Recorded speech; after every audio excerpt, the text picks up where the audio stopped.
कैसे हैं आप लोग। तो बच्चों आज हम आपके लिए लेकर के आए हैं D and F block element का नया लेक्चर। और इस लेक्चर में आज हम बात करने वाले हैं उन प्रॉपर्टीज के बारे में जो रिमेनिंग है।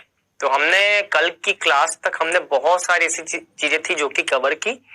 आज हम वो पढ़ने वाले हैं जो कि रिमेनिंग पार्ट, मतलब कि मैं आज बहुत सारे ऐसे, जैसे कि आप टॉपिक देख सकते हैं डी ब्लॉक हमारा है, तो आज मैं आपको ऐसे बहुत सारी प्रॉपर्टीज के बारे में बताऊंगा जो कि यहाँ पे कवर होंगी, जैसे कि उत्प्रेरकीय गुणधर्म,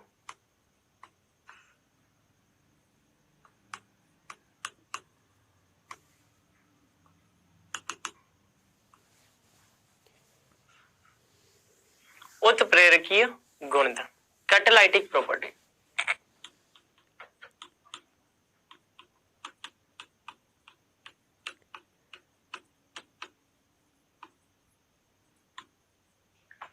तो सबसे पहला गुणधर्म हमको जो देखना है वो है कैटालाइटिक प्रॉपर्टी। अच्छा, आपने डी ब्लॉक के मेटल के बहुत सारे उत्प्रेरक के गुणधर्म देखे। उत्प्रेरक मतलब कि जो अभिक्रिया की गति को बढ़ाने का काम करते हैं, या कई बार ऐसा भी होता है कि अगर उत्प्रेरक उपस्थित नहीं है तो अभिक्रिया संपन्न नहीं हो पाती। तो इन सारी चीजों को यहाँ पे आप कुछ एग्जाम्पल के माध्यम से समझ सकते हैं, जैसे कि सबसे पहला एग्जाम्पल सबसे फेमस हैबर विधि। हैबर विधि के द्वारा आपने पढ़ा है कि नाइट्रोजन हाइड्रोजन से जुड़ेगी और अमोनिया का निर्माण करेगी, राइट। अब इस विधि के दौरान आपको यह बात अच्छे से बताया कि आयरन तथा मोलिब्डेनम ये उत्प्रेरक यहां पे आप इस्तेमाल करते हो। तो आयरन क्या है? डी ब्लॉक का। मोलिब्डेनम क्या है? डी ब्लॉक का। तो डी ब्लॉक के मेटल हैं जिनके द्वारा आप ये बता सकते हो कि भैया इन मेटल की सहायता से आप इस अभिक्रिया को कर सकते हो। तो डी ब्लॉक के मेटल जो है वो उत्प्रेरक का कार्य करते हैं, ये मेटल या इनके आयन जो है वो। चलिए दूसरा उदाहरण, जैसा कि आपने ऑर्गेनिक केमिस्ट्री में पढ़ा है, एथीन की रिएक्शन हाइड्रोजन गैस के साथ आप करते हैं, किसकी उपस्थिति में? निकल या प्लेटिनम या पैलेडियम। निकल या प्लेटिनम या पैलेडियम, इन उत्प्रेरक की उपस्थिति में आप हाइड्रोजन की क्रिया एथीन से करवाते हैं। तो जब इन उत्प्रेरक की उपस्थिति में आप हाइड्रोजन की क्रिया एथीन से करवाएंगे तो इसको हम क्या बोलेंगे? उत्प्रेरकीय हाइड्रोजनीकरण। ये भी डी ब्लॉक का, ये भी डी ब्लॉक का, ये भी डी, सारे के सारे डी ब्लॉक के। तो डी ब्लॉक के इन धातुओं की उपस्थिति में उत्प्रेरक का कार्य करते तो ये हाइड्रोजनीकरण की क्रिया पूर्ण होती है। तो आप देख सकते हैं किस तरह से डी ब्लॉक के धातु जो है वो कार्य कर रहे हैं यहाँ पे उत्प्रेरक का। अच्छा, इसी सीक्वेंस में एक एग्जांपल और है, SO2 प्लस O2।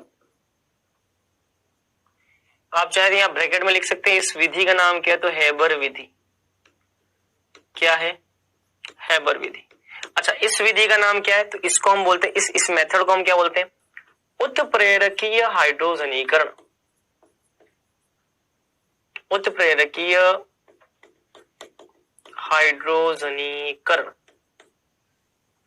समझ रहे हैं ना आप? उत्प्रेरकीय हाइड्रोजनीकरण। अच्छा, इस विधि में क्या होगा? तो 2SO3, चलो 2SO3 कर लेते हैं और इसको मैं सही करके हाफ O2 जो है, इस हाफ O2 को मैं सही कर लेता हूं, 1O2 कर लेता हूं। चलो, यहां पर जो उत्प्रेरक आता है वो वेनेडियम पेंटाऑक्साइड है। क्या है बेटा? Vanadium pentoxide. ताकि वेनेडियम का ऑक्साइड जो है वो यहाँ पे उत्प्रेरक का कार्य करता है। वेनेडियम का ऑक्साइड उत्प्रेरक का कार्य कर रहा है। वेनेडियम एक डी ब्लॉक का मेटल है, उसका ऑक्साइड उत्प्रेरक का कार्य कर रहा है। ये कौन सी, ये अभिक्रिया कौन सी विधि में काम में आती? अगर याद हो तो संपर्क विधि। संपर्क विधि किसके लिए है? H2SO4 के निर्माण के लिए। जब आप H2SO4 सल्फ्यूरिक अम्ल का निर्माण करते तो वहां पे आपको वेनेडियम पेंटाऑक्साइड का इस्तेमाल करना होता है। SO2 को O2 के साथ क्रिया करते हैं, SO3 बनता है। तो ये आपने वहां पे रिएक्शन देखी है। और भी कई एग्जाम्पल है, जैसे कि ऑस्टवाल्ड मेथड। ऑस्टवाल्ड मेथड जो है वो HNO3 के निर्माण का है। ऑस्टवाल्ड मेथड में आपने देखा है अमोनिया की O2 के साथ क्रिया कराते हो रोडियम या प्लेटिनम उत्प्रेरक की उपस्थिति में। NO प्लस H2 बनता है ना। तो याद रखने का तरीका मैंने बताया था, 4 5 4 और 6, 6 और 4 10, हाँ हो गया बस। रोडियम या पैलेडियम, ये जितने भी उत्प्रेरक हैं डी ब्लॉक के, जितने भी मेटल हैं सारे के सारे आपके डी ब्लॉक के हैं, जो कि उत्प्रेरक की गुणधर्म दर्शाते हैं। अब इसका कारण क्या है? डी ब्लॉक के मेटल या उनके आयन जो होते हैं, डी ब्लॉक के मेटल या उनके आयन जो है, ये उत्प्रेरक की गुणधर्म क्यों दर्शाते हैं? ठीक है, उसका कारण क्या है? तो सबसे पहला कारण है कि ये परिवर्ती ऑक्सीकरण अवस्था प्रदर्शित करते हैं। कौन सी ऑक्सीकरण अवस्था प्रदर्शित करते हैं? परिवर्ती ऑक्सीकरण अवस्था प्रदर्शित करते हैं। परिवर्ती ऑक्सीकरण अवस्था प्रदर्शित करते हैं। डी ब्लॉक के मेटल जो होते हैं वो परिवर्ती ऑक्सीकरण अवस्था प्रदर्शित करते हैं। चलो इसका क्या योगदान है, आ जाओ। तो परिवर्ती ऑक्सीकरण अवस्था प्रदर्शित करेंगे तो क्या होगा, देखो। तो जैसे SO2 है, SO2 क्या करेगा? सबसे पहले V2O5 के, इसको हम समझते, देखो परिवर्ती ऑक्सीकरण अवस्था का क्या महत्व है उत्प्रेरक की गुणधर्म में, उसको समझने के लिए हम इस रिएक्शन को देखते हैं। ये जो रिएक्शन है इसमें V2O5 उत्प्रेरक है, ये परिवर्ती ऑक्सीकरण अवस्था के द्वारा किस तरह से अभिक्रिया को उत्प्रेरित करेगा वो हम देखेंगे। ठीक है, तो देखो वेनेडियम पे यहाँ पे क्या है संयोजकता +5, सल्फर पे यहाँ पे क्या है +4। SO2 का ऑक्सीकरण कर देगा ये SO3 में, मतलब कि SO2 का ऑक्सीकरण कर दिया V2O5 ने SO3 में, +6 बन गया, और स्वयं परिवर्तित हो जाएगा किसमें?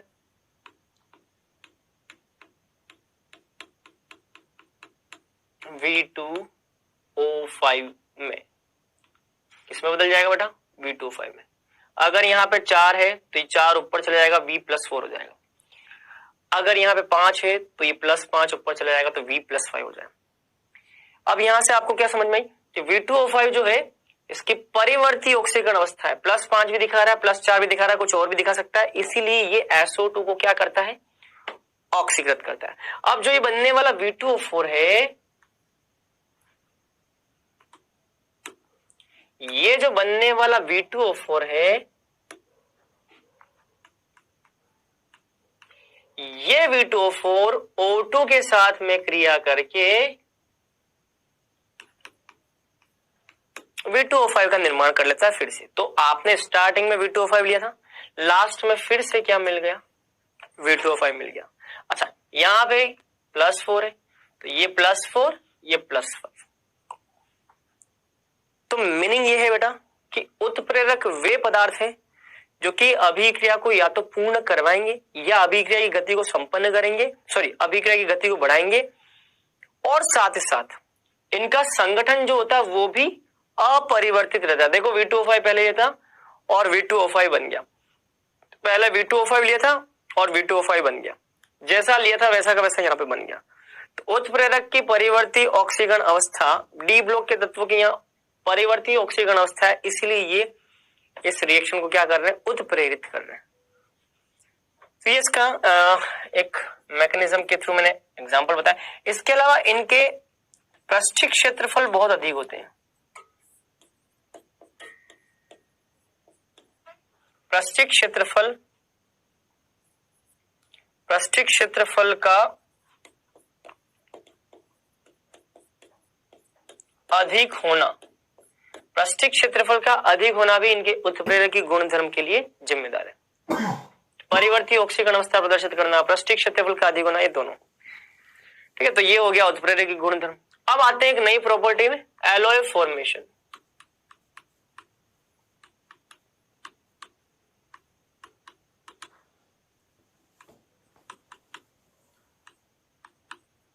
मिश्र धातु का निर्माण। मिश्र धातु या मिश्र धातु दोनों एक ही बात है।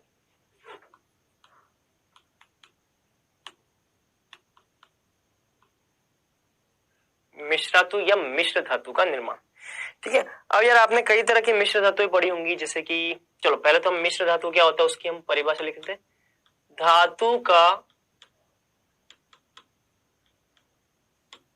धातु के साथ बना विलयन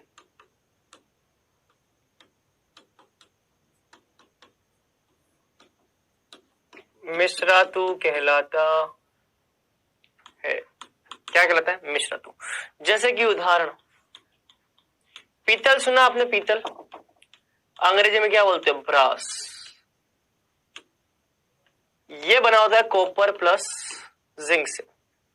दूसरा है आपका कांसा। कांस्य पदक सुना होगा आपने।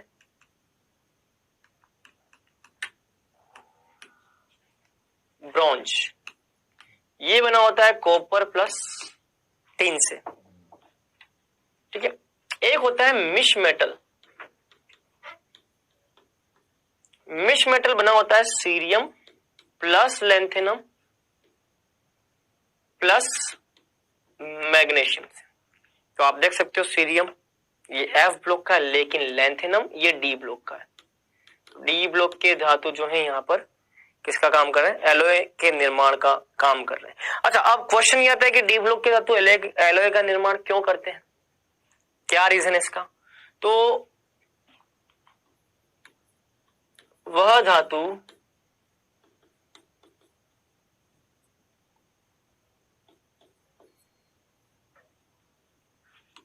लिखना बेटा इसमें, वह धातु जिनकी त्रिज्याओं में अंतर की परास 15% तक हो, आपस में घुलकर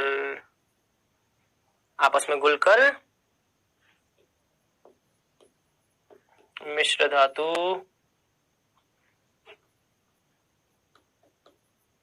बनाती है। देखो क्या लिखा, वह धातु जिनकी त्रिज्याओं में अंतर की परास 15% तक की हो, वो आपस में घुल करके मिश्र धातु बनाती है।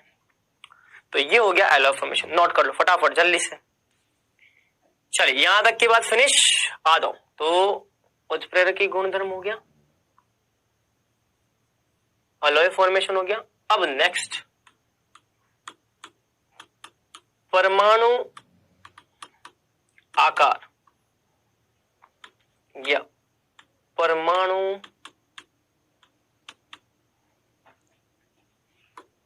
इसको हम फिर से लिखेंगे, हेडिंग को लिखना परमाणु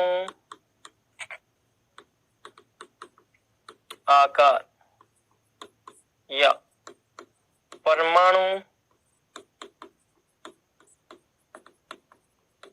तथा आयनी त्रिज्या। परमाणु आकार या परमाणु तथा आयनी त्रिज्या। ठीक है, इसके बारे में हम पढ़ने वाले।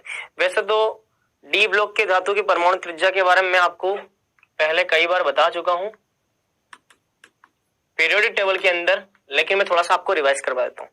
ठीक है, अगर आपको याद हो तो पीरियोडिक टेबल के अंदर मैंने त्रिज्या के कुछ अपवाद बताए थे, अगर किसी को याद हो तो।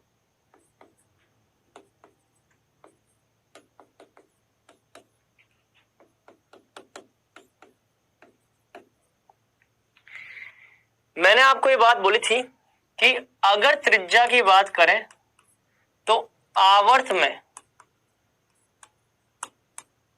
बाएं से दाएं जाने पर, अगर त्रिज्या की बात करें तो आवर्त में बाएं से दाएं जाने पर त्रिज्या घटती है। अगर मैं परमाणु त्रिज्या की बात करूं तो आवर्त में बाएं से दाएं जाने पर परमाणु त्रिज्या क्या होती है? घटती। ये सामान्यतः ऐसा होता है, आवर्त में बाएं से दाएं जाने पर परमाणु त्रिज्या क्या होती है बेटा? घटती है सामान्यतया। तो ऐसा यहां पे भी होना चाहिए, लेकिन यहां पे ऐसा नहीं होता।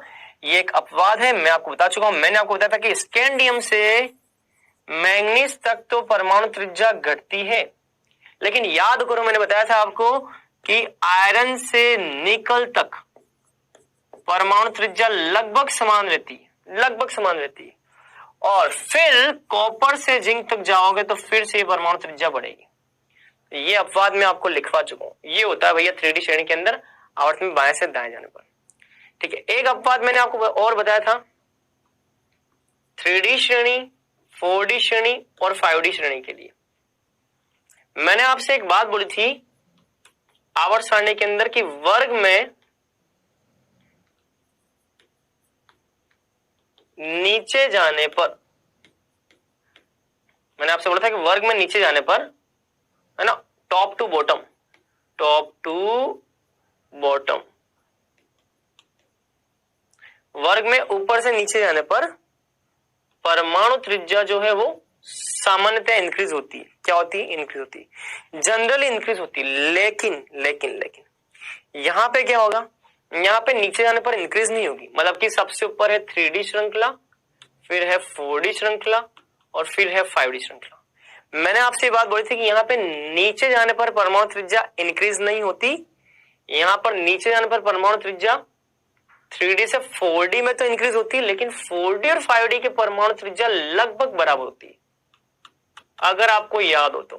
और इसका कारण भी मैंने आपको बताया था वहां पे। इसका कारण है लेंथेनाइड संकुचन,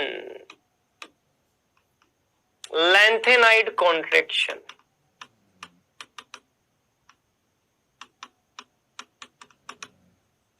इसका कारण क्या है? Lanthanide contraction. 3D की तुलना में 4D ज्यादा, लेकिन 4D 5D क्या होती है? लगभग लगभग समान होती है। ठीक है, चल तो अब मैं आपको थोड़ा सा झलक दिखाता हूं 3D और 4D की।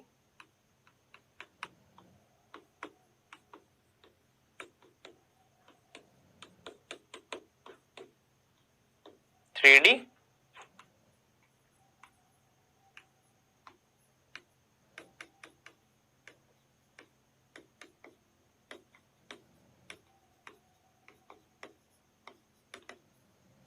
मैं आपको इनको याद करने की ट्रिक भी बताऊंगा, डोंट वरी।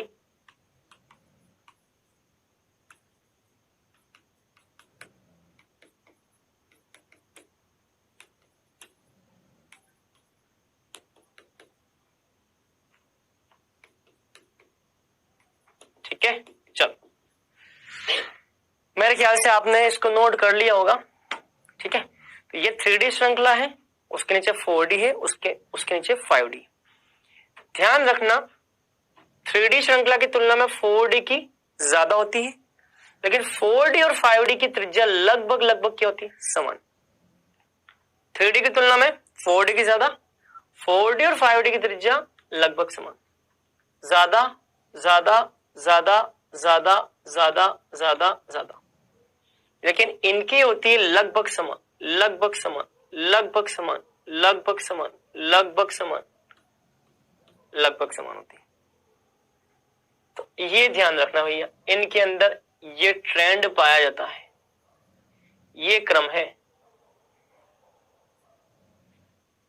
क्लियर? त्रिज्या का एक क्रम है। अब आप बोलेंगे कि सर इनको याद रखने का ट्रिक क्या है ना? तो वैसे तो मैंने इनको याद रखने का ट्रिक आपको पहले बताया है, आवर्त सारणी के अंदर हम सारी बातें कर चुके हैं, लेकिन फिर भी मैं यहाँ पे आपको याद दिलाता हूं। 3D सीरीज तो मुझे पूरी उम्मीद है सबको याद होगी। 4D सीरीज को याद रखने का सीक्वेंस क्या है? ठीक है, देखो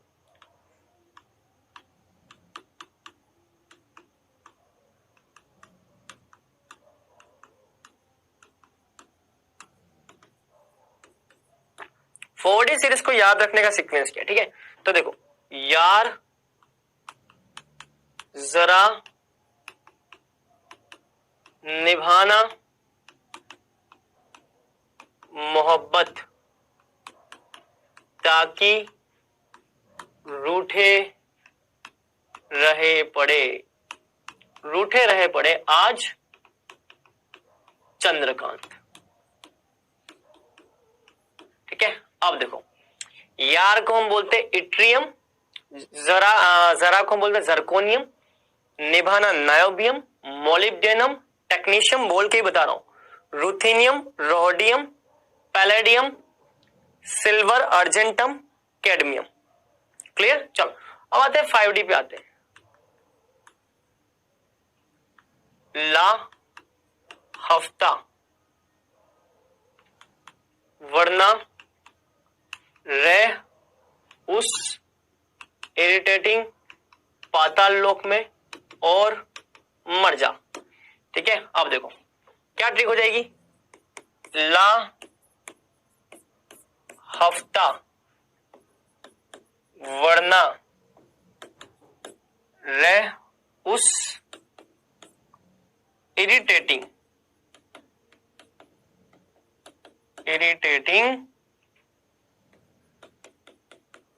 पाताल लोक में और औरम से और मरकरी से मर जा। मरकरी से क्या आ जाएगा? मर जा। देखो ये ट्रिक हो जाएगी इसको याद करने की। देखो ला हफ्ता वरना रहे उस इरिटेटिंग पाताल लोक में और मर जा, ये मेरी ट्रिक है जो मैं बच्चों को सिखाता हूं। आपके पास इसके अगर कोई और धांसू ट्रिक हो तो आप वो भी ले सकते हो। याद करना है भैया, कान ऐसे पकड़ो ऐसे पकड़ो भाई, हमारे पास आंसर सही आना चाहिए। मतलब कि ये भी देख सकते हो, ये भी। आपके पास ये ट्रिक है तो भी अच्छी बात है, आपके पास कोई और ट्रिक है तो भी अच्छी बात है। तो ध्यान रखना 3D की तुलना में 4D की ज्यादा होती है, लेकिन 4D और 5D की लगभग समान होती है। इसका कारण क्या है? इसका कारण है लेंथेनाइड संकुचन। और ये लेंथेनाइड संकुचन क्या है, मैं इस पे अपना समय अब बर्बाद नहीं करूंगा। क्यों? क्योंकि ये चीज मैं आपको आवर्त सारणी के अंदर बहुत ही अच्छे तरीके से पढ़ा चुका हूं, तो ये आपको ध्यान रखना है। अच्छा, एक चीज मैं आपको यहां पे और बताना चाहूंगा, ये वाला जो वर्ग है ना, वर्ग 3, ये जो अपवाद वाली कंडीशन है ना, 4D और 5D की त्रिज्या लगभग समान होती है। ये जो 4D और 5D की त्रिज्या लगभग समान होती है, ये जो अपवाद वाली कंडीशन है, ये केवल और केवल बेटा वर्ग 4 से लेकर के और 12 तक में ही वैलिड है। तो ये जो 4D और 5D की त्रिज्या जो लगभग समान होती है, ये वाली बात मतलब कि लेंथेनाइड संकुचन वाली बात केवल और केवल आपकी वर्ग 4 से लेकर के 12 तक ही वैलिड है। अगर वर्ग 3 में बोला जाए तो इसमें तो क्रम वही आएगा जो कि होना चाहिए, नीचे जाने पर परमाणु त्रिज्या बढ़ती, यहां पर तो वही क्रम आएगा जो कि होना चाहिए, नीचे जाने पर बढ़ती है। बस अंतर यहां से आता है 4 से लेकर के 12 तक का। अब ऐसा क्यों? बहुत सामान्य सा आंसर होना चाहिए, क्योंकि लेंथेनम का परमाणु क्रमांक होता है 57, हैफनियम का परमाणु क्रमांक है 72। लेंथेनाइड संकुचन तो तब देखोगे ना जब आपको 4f के 14 इलेक्ट्रॉन भरे हुए मिलेंगे। यहां पर 4f के 14 इलेक्ट्रॉन प्रेजेंट होते हैं, मतलब कि यहां पर होते हैं 4f के 14। तो जो इफेक्ट होगा वो इनके बाद वालों पे होगा या इनसे पहले वालों पे होगा? सोचिए थोड़ा। ये जो लेंथेनाइड संकुचन का प्रभाव, लेंथेनाइड का मतलब क्या? 4f14, 4f कक्षन में अंतिम इलेक्ट्रॉन जाता है। आप मुझे बताओ लेंथेनाइड संकुचन का प्रभाव, यहाँ पे 14 इलेक्ट्रॉन आते हैं, यहाँ 14 तत्व, इन 14 तत्वों के बाद में होगा प्रभाव या उससे पहले वाले पे होगा? बाद वाले पे ही होगा ना। इसीलिए ये जो अपवाद की बात करते हो आप, वो 14 से लेकर के 12 तक वालों में ही लगता है, तीसरे वर्ग में नहीं लगता। चलो, तो ये सारी बात होगी। अब आते हैं परमाणु भार, आयनिक त्रिज्या हो गया। अब आते हैं आयनन ऊर्जा पे। अब किस पे आते हैं? आयनन ऊर्जा।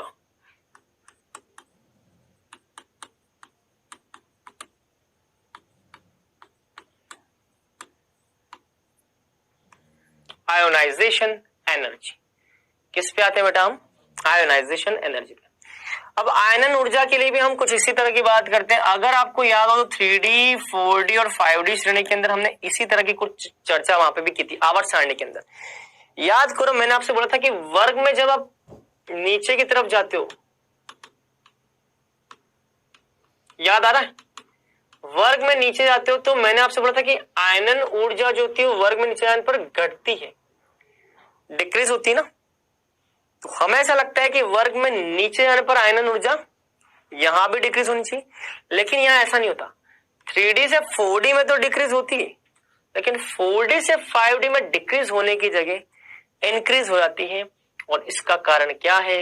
लेंथेनाइड संकुचन। क्या है बेटा? लेंथेनाइड संकुचन, ये इसका कारण है।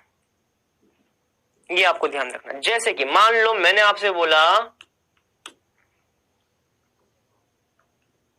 ये वाला वर्ग 7वां, मैग्नीज, टेक्नीशियम और रोडियम। चलो मैग्नीज,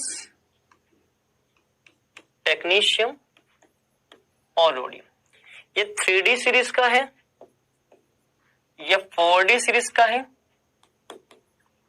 ये 5D सीरीज का। अब मैंने आपसे बोला कि बताओ आयनन ऊर्जा का क्रम क्या होगा, तो आप क्या बोलोगे सर 3D से 4D में डिक्रीज होती है, हमको पता है, लेकिन 4D से 5D में इंक्रीज हो जाएगी ड्यू टू लैंथेनाइड कॉन्ट्रैक्शन। ये यहां पर सारी बातें। अच्छा, अगर मान लो यही बात मैं वर्ग 3 में बोलता हूं, वर्ग 3, 4 से 12 में तो लेंथेनाइड कॉन्ट्रैक्शन का प्रभाव होता है, लेकिन वर्ग 3 के अंदर लेंथेनाइड कॉन्ट्रैक्शन का प्रभाव नहीं होता, मतलब कि वर्ग में नीचे जाने पर आयनन ऊर्जा घटेगी। तो बिल्कुल स्कैंडियम, टाइटेनियम और वेनेडियम, सॉरी माफ करना, कॉन्सेंट्रेशन लैप्स, स्कैंडियम, इट्रियम और लेंथेनम, बस यही लिखना है, स्कैंडियम, इट्रियम और लेंथेनम। यहां पर भैया हमको लेंथेनाइड कॉन्ट्रैक्शन नहीं लगाना है, क्योंकि इन तत्वों के बाद में 4th वर्ग से 12 वर्ग तक लेंथेनाइड कॉन्ट्रैक्शन का कॉन्सेप्ट लगता है। तो यहां पे तो आयनन ऊर्जा भाई वर्ग में नीचे जाने पर घटती। तो यार ये बातें हैं इसमें जो कि हमको ध्यान रखनी है। क्लियर? फटाफट नोट कर लो जल्दी से।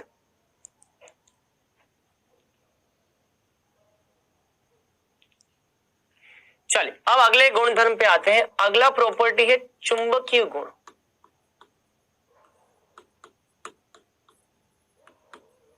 अगला क्या है बेटा? चुंबकीय गुणधर्म। ठीक है, चलो चुंबकीय गुण की बात करते हैं। देखो अब चुंबकीय गुण के अंदर हमको कुछ पॉइंट समझने होंगे, बेसिक फंडामेंटल्स, जो मैं आपको बताता हूं क्या होते हैं। आपको एक बात पता होनी चाहिए कि जब भी कोई आवेशित कण गति करता है, जैसे मान लो इलेक्ट्रॉन, इलेक्ट्रॉन पे क्या होता है? आवेश होता है। जब भी कोई आवेशित कण गति करेगा किसी विशेष दिशा में, तो आपने पढ़ा है कि आवेशित कण जब गति करता है तो अपने सराउंडिंग में क्या उत्पन्न करता है? चुंबकीय क्षेत्र उत्पन्न करता है। ये आपने पढ़ा है फिजिक्स के अंदर। तो आपने फिजिक्स में ये पढ़ा है कि जब भी आवेशित कण गति करेगा, त्वरित होगा, पढ़ा है ना? मैं लिख ही लेता हूं, जब भी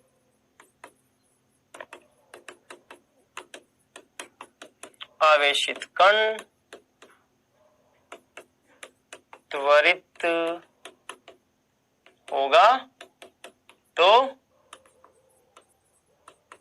चुंबकीय क्षेत्र उत्पन्न करेगा। ये हमको पता है, हमने पढ़ रखा है फिजिक्स में। मुझे नहीं लगता है कोई बच्चा ऐसा होगा जिसको ये तो नहीं पता होगा, ऐसा तो मुझे नहीं लगता कोई होना चाहिए। 12th क्लास में जो भी बच्चा है उसको ये तो पता ही होता है। इवन यहाँ तक कि अब तो 11th के बच्चों को भी 10th में ही सिखा दिया जाता है कि भैया कोई आवेशित कण त्वरित होगा तो चुंबकीय क्षेत्र उत्पन्न करेगा। ठीक है, अब आगे की बात। हमारे पास पदार्थ के अंदर होते हैं परमाणु और परमाणु के अंदर होते हैं इलेक्ट्रॉन्स। इसका मतलब किसी भी पदार्थ में चुंबकीय गुणधर्म आएगा तो वो परमाणु के अंदर उपस्थित आवेशित इलेक्ट्रॉनों की गति के कारण आएगा। क्यों? क्योंकि भैया नाभिक के चारों ओर इलेक्ट्रॉन गति करते हैं। नाभिक है, नाभिक के चारों ओर इलेक्ट्रॉन गति करेगा। अब इलेक्ट्रॉन गति करेगा तो इलेक्ट्रॉन की गति दो प्रकार की हो सकती है। या तो इलेक्ट्रॉन नाभिक के चारों ओर एक निश्चित कक्षा में गति करेगा, कक्षा में गति करेगा तो इसको हम बोलते हैं कक्षीय गति। कक्षीय गति के कारण जो चुंबकीय आघूर्ण उत्पन्न होता है उसको हम बोलते हैं कक्षीय। कक्षीय गति के कारण जो चुंबकीय क्षेत्र उत्पन्न होता है, चुंबकीय आघूर्ण उत्पन्न होता है, उसको हम बोलते हैं कक्षीय चुंबकीय आघूर्ण। समझ रहे हो बात? तो अगर इलेक्ट्रॉन नाभिक के चारों अपनी कक्षा में गति करता है, उस कारण उत्पन्न होने वाले चुंबकीय आघूर्ण को कक्षीय चुंबकीय आघूर्ण, और अगर इलेक्ट्रॉन अपनी अक्ष पर वामावर्त या अपनी अक्ष पर दक्षिणावर्त दिशा में गुणन करे, मैंने आपको परमाणु संरचना चैप्टर पढ़ा रखा है, उसमें मैंने आपको क्या बताया था, या तो इलेक्ट्रॉन क्लॉकवाइज घूमेगा या इलेक्ट्रॉन एंटी क्लॉकवाइज घूमेगा। इलेक्ट्रॉन के दो तरह के चक्रण हो सकते हैं, या तो क्लॉकवाइज आप बोलते हो, या तो प्लस हाफ लिखते हो ना, चक्रण क्वांटम संख्या प्लस हाफ। दूसरा आप लिखते हो चक्रण क्वांटम संख्या माइनस, लिखते हो ना। ये चक्रण क्वांटम संख्या कहां से आई, इलेक्ट्रॉन द्वारा अपनी अक्ष पर घूमने से उत्पन्न हुए चुंबकीय आघूर्ण। तो भाई जैसे पृथ्वी कक्षा के सूर्य के चारों ओर एक निश्चित कक्षा में चक्कर, तो पृथ्वी की दो प्रकार की गतियां हैं, एक परिभ्रमण और एक परिक्रमण अपने नाभिक के चारों ओर। तो इलेक्ट्रॉन की भी दो प्रकार की गतियां हैं, एक तो ये परिक्रमण और एक अपनी अक्ष पर घूर्णन। तो इलेक्ट्रॉन अपनी अक्ष पर भी घूमता है और नाभिक के चारों ओर भी चक्कर लगाता है, घूर्णन गति भी करता है। नाभिक के चारों चक्कर लगाने से जो चुंबकीय क्षेत्र उत्पन्न होगा उसको कक्षीय चुंबकीय क्षेत्र। और दूसरा होता है चक्रण गति। दूसरी कौन सी होती, चक्रण गति। चक्रण गति का मतलब होता है अपनी अक्ष पर घूमना, अपनी अक्ष पर घूमना। अपनी अक्ष पर घूमने के कारण होती है चक्रण गति। इससे जो चुंबकीय क्षेत्र उत्पन्न होगा उसको बोलते हैं चक्रण चुंबकीय आघूर्ण। क्या बोलते हैं, चक्रण चुंबकीय आघूर्ण। मतलब कि परमाणु के अंदर जो आवेशित इलेक्ट्रॉन की गति है उसके कारण दो प्रकार के चुंबकीय क्षेत्र उत्पन्न होते हैं, एक कक्षीय और दूसरा चक्रण। ठीक है। अब यहां पे भी एक कहानी है, ये जी जो कक्षीय चुंबकीय आघूर्ण है इसका जो वैल्यू होता है वो ऑलमोस्ट जीरो, नगण्य मानते हैं इसको।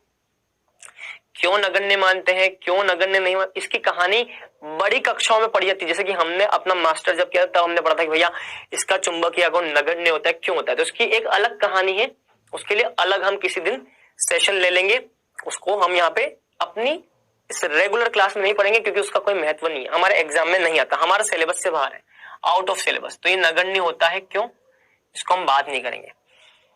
ये नगण्य होता है लेकिन ये वाला काउंटेबल होता है, ये काउंटेबल होता है। इसका मतलब इलेक्ट्रॉन की कक्षीय गति के कारण जो कक्षीय चुंबकीय आघूर्ण है उसका मान लगभग शून्य है। इसका मतलब मुख्य रूप से चुंबकीय आघूर्ण किसके कारण आ रहा है, चक्रण चुंबकीय आघूर्ण के कारण। तो ये जो चक्रण चुंबकीय आघूर्ण है जिसको हम प्रदर्शित करते हैं म्यू से, यही होता है परमाणु के अंदर इलेक्ट्रॉन द्वारा उत्पन्न होने वाला चुंबकीय आघूर्ण। तो अब हम ये इलेक्ट्रॉन द्वारा उत्पन्न होने वाला चक्रण गति के कारण उत्पन्न होने वाला जो चुंबकीय आघूर्ण है उसको हम प्रदर्शित करते हैं म्यू से, और ये होता है √n × n+2 बोर मैग्नेटोन के बराबर। इसी को हम बोलते हैं चक्रण चुंबकीय आघूर्ण। तो हम केवल और केवल चक्रण चुंबकीय आघूर्ण की ही बात करते हैं। बात क्लियर है। तो चक्रण चुंबकीय आघूर्ण के आधार पर ही हम चुंबकीय गुणों की व्याख्या करेंगे। ये है फॉर्मूला, ये वही फॉर्मूला है जो कि आपने एटॉमिक स्ट्रक्चर चैप्टर में पढ़ा था, जिसमें n का मान होता है अयुग्मित इलेक्ट्रॉन की संख्या। ठीक है, क्लियर। मैंने आपसे ये बात बोली थी कि यदि किसी के पास अयुग्मित इलेक्ट्रॉन है तो वो होता है अनुचुंबकीय, याद आ रहा है ना। और यदि किसी के पास युग्मित इलेक्ट्रॉन है तो वो होता है प्रतिचुंबकीय। क्या होता है प्रतिचुंबकीय, जैसे कि एग्जाम्पल लेते हैं। चलो मान लो मैंने लिखा Fe+2। अब आपसे बोला जाए कि Fe+2 का चुंबकीय आघूर्ण ज्ञात करके बताओ, तो देखो क्या होगा। Fe+2 का विन्यास क्या होता है, अच्छा आयरन का विन्यास क्या होता है, आयरन का विन्यास होता है आर्गन। आयरन का विन्यास क्या होता है, आर्गन 3d6 4s2। आर्गन का विन्यास ऐसे लिखते हो ना, आर्गन का विन्यास ऐसे लिखते हो। लेकिन ये सॉरी माफ करना, आर्गन का क्या, माफ करना, आयरन का विन्यास जो है वो ऐसे ही लिखते हो आप। आयरन के पास 26 इलेक्ट्रॉन है, यही विन्यास होता है आयरन का। लेकिन यहाँ पे 2 इलेक्ट्रॉन कम है, मतलब कि यहां से आप गायब कर दोगे ये 2 इलेक्ट्रॉन, तो बन जाएगा Fe+2 का विन्यास। अब 3D में कितने इलेक्ट्रॉन है? 3D में 6 इलेक्ट्रॉन, तो 1 2 3 4 5, 5 कक्षा 6 इलेक्ट्रॉन, तो 1 2 3 4 5, ये होगा 6 इलेक्ट्रॉन। अच्छा, कितने अयुग्मित इलेक्ट्रॉन इसमें? n बराबर 1 2 3 4, 4 अयुग्मित इलेक्ट्रॉन है इसमें। कितने अयुग्मित इलेक्ट्रॉन है?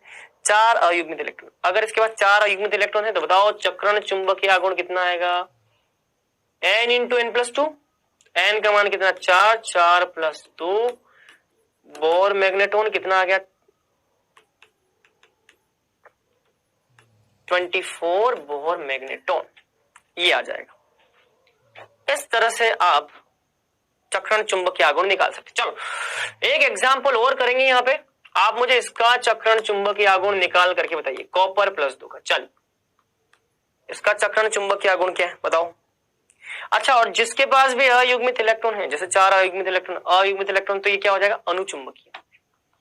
अब ये करके बताओ इसका चक्रण चुंबकीय आघूर्ण कितना है।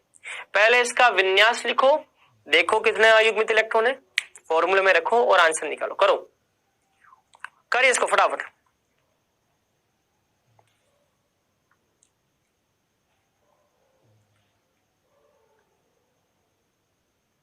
देखो कॉपर का विन्यास क्या आता है? कॉपर का विन्यास क्या? आर्गन 3d10, अपवाद है ना, अपवाद है कॉपर, 4s1। चलो क्या लिखा? +2, 2 इलेक्ट्रॉन बाहर निकाल दो, 1 इलेक्ट्रॉन यहां से निकलेगा, 0 हो जाएगा, और 1 इलेक्ट्रॉन यहां से निकलेगा, तो 10 की जगह कितना हो जाएगा? 9 हो जाएगा। ये विन्यास हो जाएगा, मतलब कि पहला कक्षक, दूसरा कक्षक, तीसरा कक्षक, चौथा कक्षक, पांचवा, 9 इलेक्ट्रॉन है, तो 1 2 3 4 5 6 7 8 9, एक अयुग्मित इलेक्ट्रॉन है। कितना है? एक अयुग्मित इलेक्ट्रॉन। अगर अयुग्मित इलेक्ट्रॉन एक है तो बताओ चक्रण चुंबकीय आघूर्ण कितना होगा? n into n plus 2 Bohr magneton. अच्छा हाँ, एक चीज मैं यहाँ पे बताना मिस कर गया, ये बोर मैग्नेटोन है ना, क्या है इसका मतलब? बोर मैग्नेटोन, ये चुंबकीय आघूर्ण की इकाई है।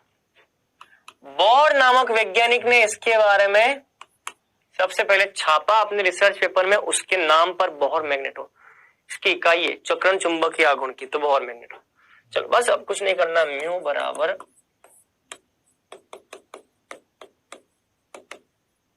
कितना आ जाएगा? √3 1.732 बोर मैग्नेटोन, ये आ जाएगा म्यू का मान।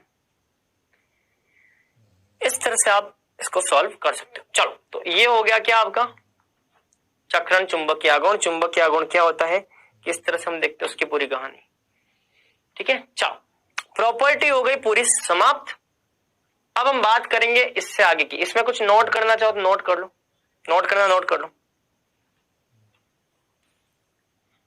चलिए अब इससे आगे की बात करें। अब हम आते हैं एक बहुत ही इंपॉर्टेंट सेक्शन, इस चैप्टर के एक बहुत ही इंपॉर्टेंट कंपाउंड जिसका नाम है पोटेशियम परमैंगनेट। पोटेशियम परमैंगनेट, क्या नाम है इसका भैया? Potassium permanganate. ठीक है, तो इसको हम बोलेंगे पोटेशियम परमैंगनेट। चलो अब पोटेशियम परमैंगनेट की बात करते हैं। देखो यार, पोटेशियम परमैंगनेट के बारे में आपने सुना होगा, इसका कलर ये बहुत डार्क कलर में होता है, पिंक पर्पल। ये बहुत डार्क कलर में होता है, पिंक पर्पल। ठीक है, तो हम इस डार्क कलर वाला कंपाउंड की एक प्रॉपर्टी तो हम ये जानते हैं कि जिन जिन बच्चों ने लेबोरेटरी के अंदर एक्सपेरिमेंट कर रखे हैं उन्होंने इसके बारे में सुन रखा होगा कि बहुत ही अच्छा ऑक्सीकारक होता है। अगर आपको याद हो ऑर्गेनिक केमिस्ट्री, तो उसमें मैंने आपको ये बात बताई है, 1 डिग्री अल्कोहल जो होता है ना, इस 1 डिग्री अल्कोहल की KMnO4 के साथ में रिएक्शन करते हो तो क्या होता है, क्या बताया था मैंने आपको बताया था कि 2 कार्बन वाला जो 1 डिग्री अल्कोहल है ये ऑक्सीडाइज हो जाएगा, ये 2 कार्बन वाले कार्बोक्सिलिक एसिड में बदल जाएगा, 2 कार्बन वाले कार्बोक्सिलिक एसिड में बदल जाएगा। अगर ये 2 कार्बन वाला 1 डिग्री अल्कोहल है तो 2 कार्बन वाले कार्बोक्सिलिक एसिड में बदल जाएगा। ये मैं आपको पढ़ा चुका हूं पहले। ये क्या है, ये इसको ऑक्सीडाइज करता है KMnO4, प्रबल ऑक्सीकारक है। इसके प्रॉपर्टी की अगर बात करते हैं ये बहुत अच्छा क्या है, ऑक्सीकारक, प्रबल ऑक्सीकारक। तो ये हम पढ़ चुके हैं। इसी ऑक्सीकारक की हमको सबसे पहले क्या पढ़नी है, निर्माण की विधि। क्या पढ़नी है भैया, निर्माण की विधि। अब इसका निर्माण होता कैसे, ठीक है, इसका निर्माण होता है पायरोलुसाइड से। किससे होता है, पायरोलुसाइड से। किससे निर्माण होता है, पायरोलुसाइड से। पायरोलुसाइड की रिएक्शन आप करवाते हैं KOH के साथ में O2 की उपस्थिति में। ये O2 जो होता है ये अच्छा ऑक्सीकारक है, ये भी प्रबल ऑक्सीकारक है।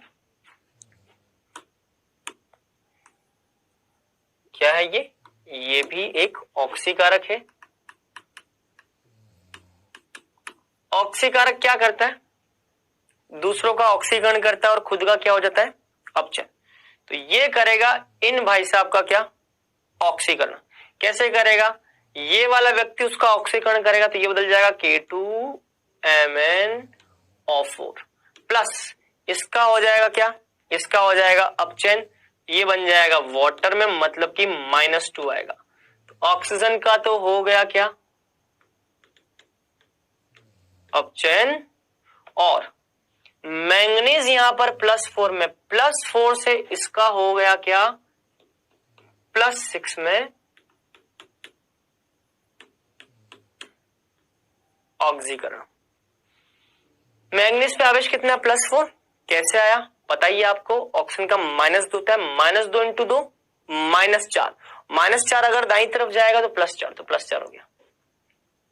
Mn+6 कैसे आया, पोटेशियम का 2 +2 ये हो जाएगा, ये -8 हो जाएगा, +2 और -8 -6, और जब दाईं तरफ जाएगा तो +6, तो +6 आ जाएगा। ऑक्सीजन पे कितना है, 0, 0 से -2, जब भी 0 से -2 की तरफ जाओगे तो ऑक्सीजन, यार ऐसे याद रखा करो, देखो हमेशा ऐसे याद रखा करो, कभी क्वेश्चन गलत नहीं हुआ। 0 +1 संख्या रेखा तो आप जानते ही, +2 +3, यहाँ पे प्लस की तरफ जाओगे तो बढ़ता जाएगा प्लस। अच्छा फिर यहाँ पे क्या था, -1 -2 -3 -4, ऐसा माइनस तरफ। अगर आप इस डायरेक्शन में जाते हो, प्लस की तरफ आप जाते हो, किसी भी ऑक्सीकरण से आप प्लस के वृद्धि की तरफ जाते हो तो इसको हम बोलते हैं ऑक्सीकरण। और जब आप माइनस की ओर जाते हैं इसको हम बोलते हैं अपचयन। जब भी आप प्लस की ओर जाएंगे तो ऑक्सीकरण, जैसे कि यहाँ देखो, यहाँ पे 0 से आप किसकी ओर जा रहे हो, माइनस की ओर। जब भी आप 0 से माइनस की ओर जाओगे इसको हम बोलते हैं अपचयन। क्या बोलते हैं बेटा, अपचयन। तो ध्यान रखना यहाँ पे हो रहा है अपचयन। अच्छा, और जब भी आप प्लस की तरफ जाते हो, प्लस की तरफ बढ़ते हो, ये +4 से आप चले गए +6, +4 से +6 मतलब प्लस की ओर बढ़ रहे हो, इसको हम बोलेंगे ऑक्सीकरण।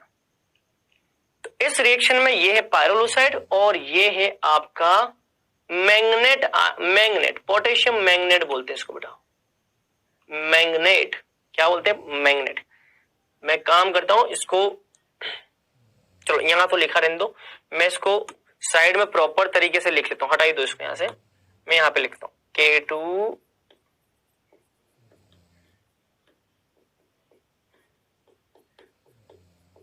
पोटेशियम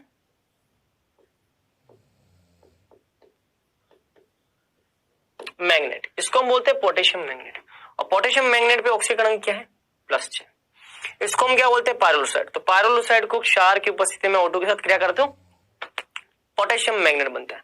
अब ये जो पोटेशियम मैग्नेट है, ये पोटेशियम मैग्नेट अम्लीय परिस्थिति में क्रिया करके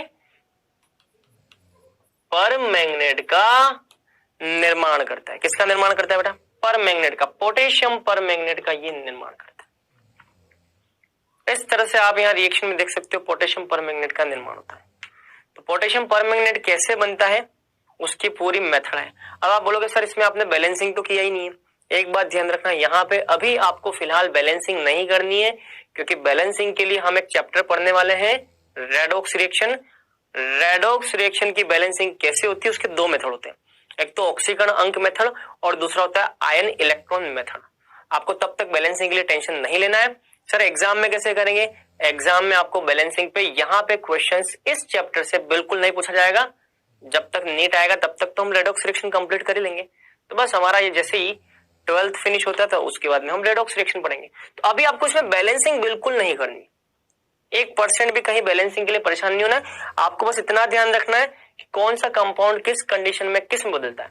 पायरोलोसाइड पहले बदलता है K2MnO4 में O2 की उपस्थिति KH के साथ क्रिया करने पे, और ये जो मैग्नेट पर मैग्नेट है पोटेशियम मैग्नेट जो है ये पोटेशियम मैग्नेट बदल जाता है पर मैग्नेट के अंदर। इसको एक बार नोट कर लो, ये बन गया आपका पोटेशियम पर मैग्नेट, ये बनाना था हमको, ये बन गया, नोट कर लो इसको। क्लियर यहां तक की बात। चलो अब हम बात करते हैं आगे की। अच्छा आपकी बुक में एक दो मेथड और भी दे रखे हैं, एक दो मेथड आपकी बुक में और भी दे रखे हैं, है ना वो, लेकिन वो जो मेथड दे रखे हैं ना वो बिल्कुल इसी पे बेस्ड है। जैसे कि मैं आपको बताता हूं, आपकी बुक में एक ये दे रखा है MnO2 को KOH प्लस O2 या KNO3 के साथ में हीट करेंगे तो यहाँ पे बनता है K2MnO4 पोटेशियम मैग्नेट। और ये पोटेशियम मैग्नेट जो होता है इसको आगे आप अम्लीय परिस्थिति में वैद्युत अपघटन करेंगे, समझ रहे, यहां से बनता है पोटेशियम परमैंगनेट। तो ये आपकी बुक में कुछ मेथड दे रखे हैं, एक्स्ट्रा ध्यान रखना है, ठीक है। अच्छा यहाँ पे भी आप ये चीज नोट करना, यहाँ पे भी बनता है पायरोलोसाइड भी बनता है, ना यहाँ पे दो बनते हैं, ये +6 से और ये +6 से चला गया +7, मैग्नीज +7, यहाँ पे मैग्नीज +4। अच्छा इस रिएक्शन के बारे में मैं आपको एक चीज बोलना चाहूंगा, +6 से +7, +6 से +7 क्या होता है बड़ा, +6 से +7 की तरफ जाओगे तो बड़ा उच्च, और +6 से +4 की तरफ जाओगे तो ये निम्न। एक ही ऑक्सीकरण अवस्था से उच्च भी बन रही है, उसी ऑक्सीकरण अवस्था से निम्न भी बन रही है, इसको हम बोलते हैं विषमानुपातन।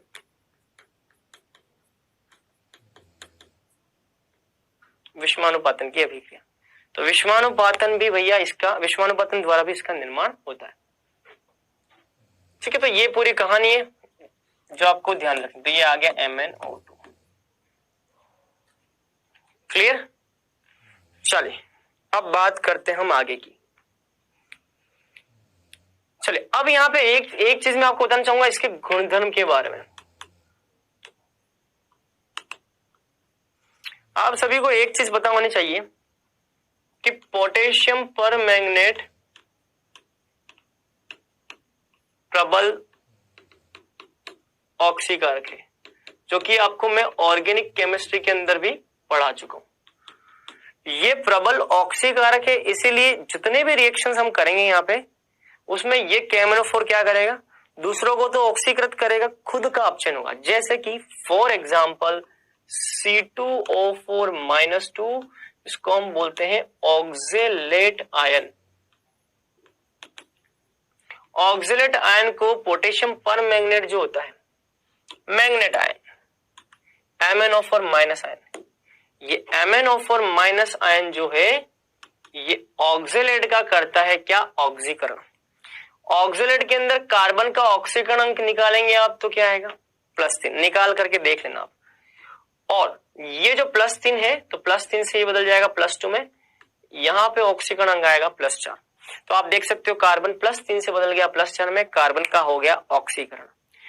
और पोटेशियम परमैंगनेट जो है ये स्वयं बदल जाता है Mn+2 में, इसका हो जाएगा अपचयन। हमेशा एक बात ध्यान रखें, जो ऑक्सीकारक होगा, मतलब कि पोटेशियम परमैंगनेट ऑक्सीकारक है तो ये जो मैग्नेट है ये मैग्नेट अपचयित होकर के Mn+2 में बदल जाएगा। ऑक्सीकारक का अपचयन और दूसरे वाले कंपाउंड का ऑक्सीकरण। जैसे इसी तरह से देखो यहाँ पे I- आयोडाइड आयन, इसको हम क्या बोलते हैं, आयोडाइड आयन। इसको अगर आप MnO4 माइनस पर मैग्नेट के साथ में क्रिया करेंगे, इसका भी क्या कर देगा, ये ऑक्सीकरण आइटम बदल जाएगा और MnO4 माइनस खुद बदल जाएगा Mn+2। ध्यान रखना हमेशा पर मैग्नेट इनके साथ रिएक्शन करके Mn+2 में जाएगा, लेकिन ये सारी रिएक्शन कौन सी परिस्थितियों में, अम्लीय परिस्थिति में। ये भी ध्यान रखें, अम्लीय परिस्थिति में होता है ये। किस परिस्थिति में होता है, अम्लीय परिस्थिति में। जैसे मान लो नाइट्राइट आयन,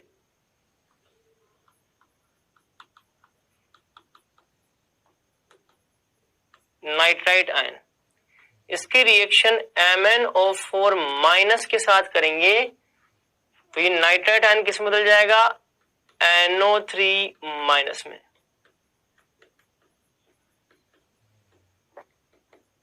नाइट्रेट आयन में प्लस, और MnO4 माइनस किस में बदल जाएगा, Mn+2।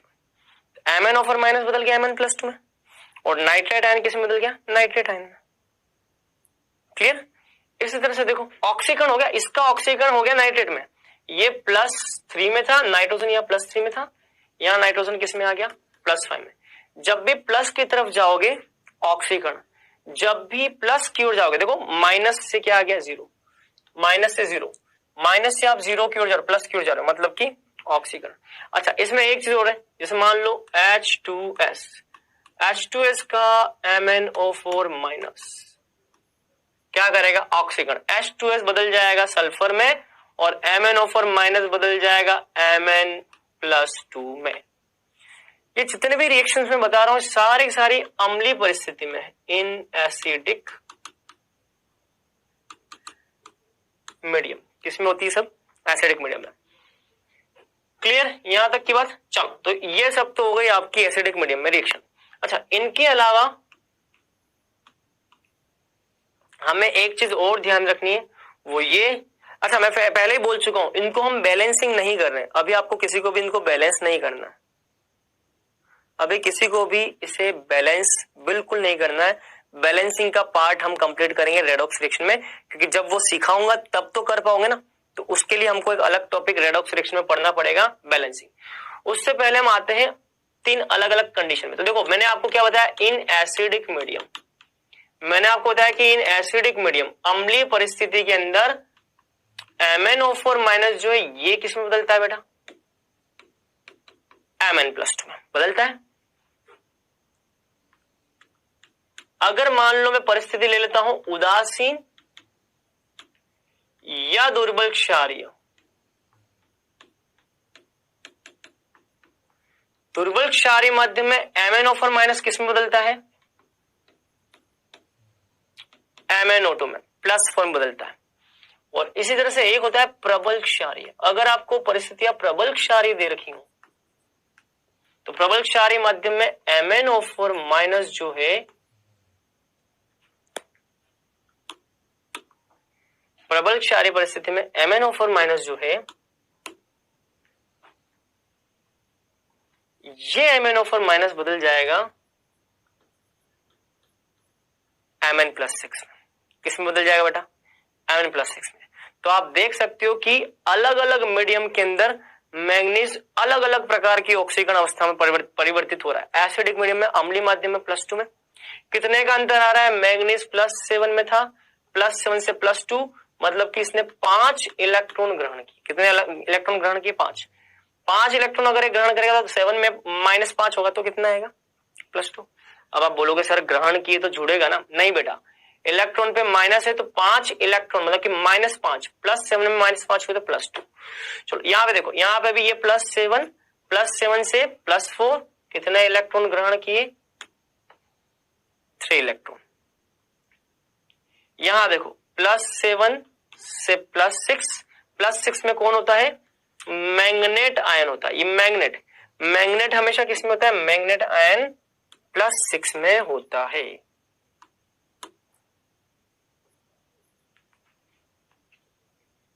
तो मैग्नेट आयन जो है, पर मैग्नेट आयन जो है वो प्रबल क्षारीय माध्यम में मैग्नेट में बदल जाएगा। +7 है, +7 से +6 कितने इलेक्ट्रॉन ग्रहण किए, 1 इलेक्ट्रॉन ग्रहण किए। तो इसको याद रखने का तरीका बहुत आसान है। 5 इलेक्ट्रॉन एसिडिक मीडियम में, 3 इलेक्ट्रॉन दुर्बल क्षारीय या उदासीन में, 1 इलेक्ट्रॉन प्रबल क्षारीय में।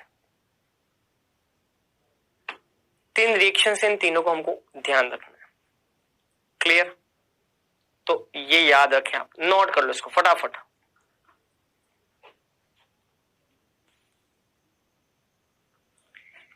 ठीक है, चल अब हम बात करते हैं दुर्बल क्षारीय या उदासीन माध्यम में KMnO4 की रिएक्शन की। हम किसकी बात करते हैं? दुर्बल क्षारीय उदासीन माध्यम में KMnO4 की रिएक्शन की। दुर्बल क्षारीय उदासीन माध्यम में KMnO4 किसमें बदलता है? MnO2 में।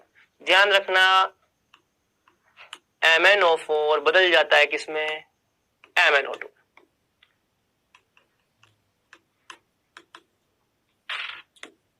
MnO2 में। जैसे कि मान लो इसकी रिएक्शन आपने कराई I- के साथ, या मान लो इसकी रिएक्शन आपने कराई थायोसल्फेट आयन के साथ। किसके साथ? थायोसल्फेट के साथ। तो ध्यान रखना MnO4 माइनस जो है ना, ये I- को बदल देगा आयोडेट में। किसमें बदल देगा? आयोडेट आयन में। थायोसल्फेट, इसको हम बोलते हैं थायोसल्फेट। थायोसल्फेट को बदल देगा किसमें? सल्फेट में। ये है सल्फेट, ये है थायोसल्फेट। थायोसल्फेट में सल्फर का ऑक्सीकरण अंक होता है +4 और सल्फर का होता है सल्फेट के अंदर +6। आयोडीन का होता है -1 और यहां पे आयोडीन का होता है +5। ठीक है, तो आयोडाइड से आप बनाते हैं आयोडेट। ये रिएक्शन होती है बेटा किसमें? ये रिएक्शन दुर्बल क्षारीय या उदासीन माध्यम के अंदर ये रिएक्शन होती है। ये हमको ध्यान रखनी है। क्लियर? तो बस इसको नोट कर लो जल्दी से। और एक लास्ट रिएक्शन यहां पे और लिखनी है, उसके बाद में हम नोट कर लो इसको, एक लास्ट रिएक्शन को। Mn+2 जो है उसको MnO4 माइनस दुर्बल क्षारीय माध्यम में ये भी बदल जाएगा आपका MnO2 के अंदर, तो ये +4। तो आप देख सकते हैं +2 में है, +2 से इसका ऑक्सीडेशन हो गया +4 के अंदर। तो टोटल ये रिएक्शंस हैं जो कि आपको दुर्बल क्षारीय मीडियम में ध्यान रखनी है। क्लियर? तो हमने यहां पर देख लिया एसिडिक मीडियम में H2S आ गया, NO2 माइनस आ गया, I-। हाँ, एक चीज यहां पर ये भी ध्यान रखना, कई बार आपको Fe+2 का रिएक्शन भी पूछते हैं। कई बार आपको Fe+2 का रिएक्शन MnO4 माइनस के साथ अम्लीय परिस्थिति में पूछा जाता है। तो Fe+2 बदल जाएगा Fe+3 में, MnO4 माइनस बदल जाएगा Mn+2 में। ये सब एसिडिक मीडियम में होता है बेटा। Fe+2 का ऑक्सीडेशन किस में हो गया? Fe+3 में। ठीक है, चलो तो ये सारी बातें नोट करना, नोट कर लो इसको फटाफट। चलिए, तो यहां तक की बात हो गई। अब यहां से आगे की बात करते हैं। नोट कर लिया होगा मेरे ख्याल से, ये भी नोट कर लिया होगा। अच्छा, यहां पर एक चीज मैं आपको और बताना चाहूंगा, पोटेशियम परमैंगनेट के निर्माण का एक मेथड और है।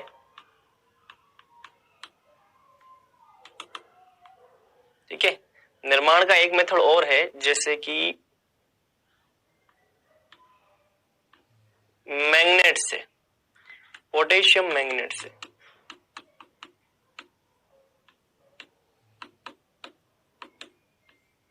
इसको आप गर्म करेंगे तो इससे KMnO4 पोटेशियम परमैंगनेट बनेगा प्लस MnO2 बनेगा, साथ ही साथ ऑक्सीजन गैस भी यहां पे निकलेगी। अब इस रिएक्शन की थोड़ी एक दो खास बातें वो ध्यान रखना है आपको। यहाँ पे मैग्नीज +6 में, पोटेशियम मैग्नेट के अंदर मैग्नीज किस में है? +6 में है। इसमें पोटेशियम परमैंगनेट के अंदर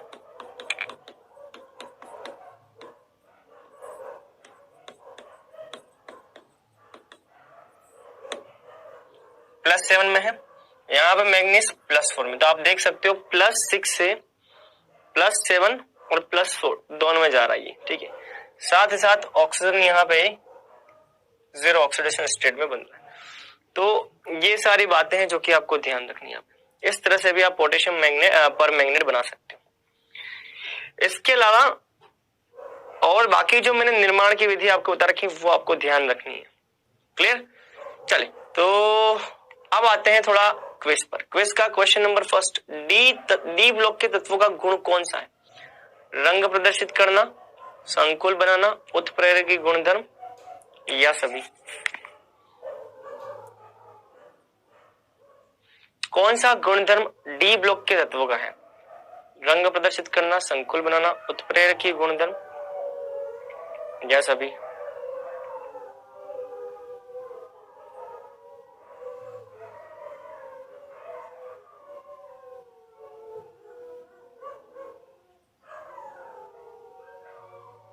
चलिए नेक्स्ट क्वेश्चन पे आते हैं। डी ब्लॉक मेटल आयन रंग किस कारण प्रदर्शित करते हैं? डी ट्रांजिशन के कारण, क्योंकि ये विषैले होते हैं इस कारण, गैस अवस्था में होते हैं, या इनमें से कोई नहीं?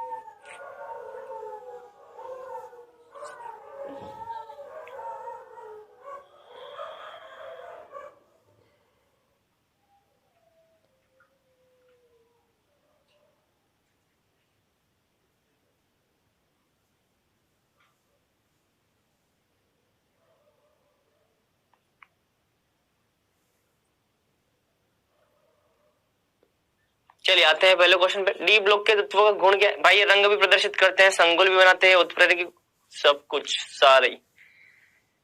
अच्छा, रंग किस कारण प्रदर्शित करते हैं? तो हमें पता है डी ट्रांजिशन होता है, अयुग्मित इलेक्ट्रॉन डी ट्रांजिशन करते हैं। चलिए तो आज हमने क्या पढ़ा?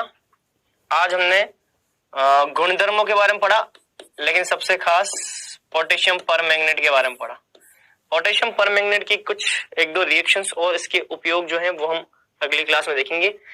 पैनल पे आपको होमवर्क मिल जाएगा। अगली क्लास में भी हम डी ब्लॉक के एलिमेंट, इसमें हम पोटेशियम परमैंगनेट का थोड़ा सा रिमेनिंग पार्ट और K2Cr2O7 इसको हम देखने वाले। आने वाले दो से तीन लेक्चर में हमारा ये चैप्टर फिनिश हो जाएगा। चले बच्चों, आज